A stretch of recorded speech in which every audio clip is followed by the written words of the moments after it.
ongoing curriculum development since it maintains the learning material current, interesting, and useful.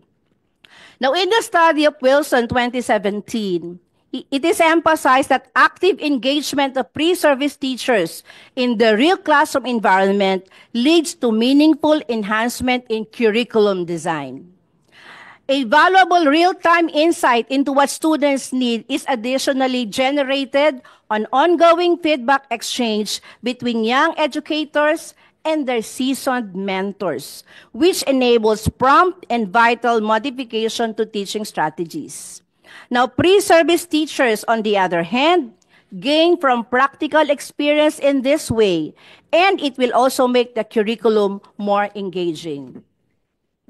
Second, the main objective is to create methodological framework, in assessing the effectiveness of the strengthened senior high school curriculum. How can we do this? Through regular assessments in the laboratory school that will enable the pre-service teachers to adjust strategies and curriculum in real time while taking classroom dynamics into consideration. In other words, direct interaction between the students is made possible by the pre-service teachers' engagement in the laboratory school as they implement the curriculum. More importantly, feedback from the supervising teachers who are closely observing and monitoring them could provide valuable perspective and recommendations regarding the efficacy of the method of instruction or the strengthened high school curriculum as a whole. Recent studies stress that the immediate and continual feedback system helps schools foster an innovative and improved-oriented curriculum. Pre-service teachers benefit from this feedback system. Thus, the strengthened senior high school curriculum would keep evolving to be responsive to the standards of instruction. Finally, considering laboratory schools in this pilot program will keep our training of future high school teachers grounded in the actual day-to-day life of teaching and learning. Remember, those who are being molded and mentored in the tertiary education, taking up BSE, right, are also teaching in the senior high school program. So this will help prepare teachers who are responsive to the distinct needs of the senior high school students and the challenges of the strengthened high school curriculum.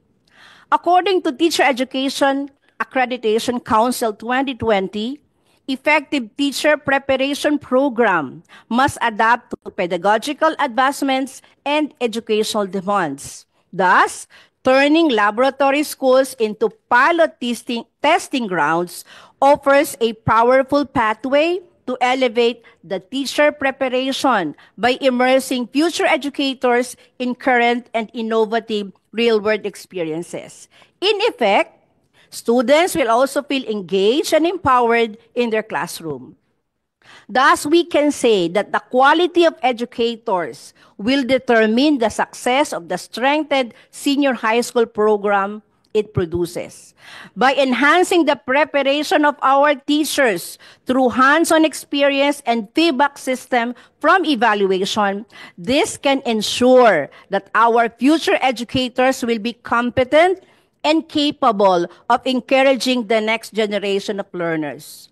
This will directly translate to transformative results to students, and they will achieve more academically, think more critically, connect more deeply with what they are learning, and be better prepared for the next steps and develop the skills that they need.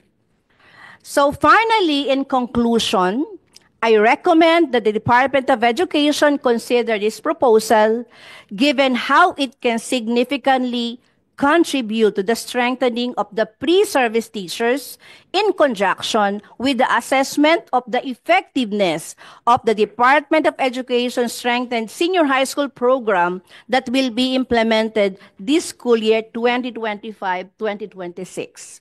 This is in pursuit of a more effective and inclusive educational system for our learners. That, of course, should begin with a curriculum that is both educator and student centered, which is, of course, the focus of the laboratory school. Thank you very much and good afternoon. Thank you. Thank you, Dr. Quintana. We're also fortunate that the president of the National Association of Public Secondary School Heads is also here. So we call on Dr. De La Cruz for his comments, and taking note that at the end of the day, at the end of this discussion, it will be the principal who will be implementing this new curriculum. No? So she or she will probably bear the brunt or the success or the accolades, whether if this curriculum is implemented well or not. But she will also be responsible in making sure that the curriculum is implemented as close to the intention as possible with meager resources. Yung resources kasi yan ang always yan ang alam ko sa mga principals natin, yan ang pinakamalaking challenge, no? So so we want to hear from Dr. De La Cruz, being a frontliner, his comments on the new curriculum. Maraming salamat po, Mr. Chairman. Una-una po, nagpapasalamat kami at naimbitahan kami. Kasama ko po ang dalawang punong guro sa DepEd Manila. Sila po ay implementers din ng senior high school. With us is Ma'am Eva Nacion of Torres High School, a very big school at Tondo, and Ma'am Luna from Marcos High School. Unang-una po, nagpapasalamat kami dahil napatawag kami rito.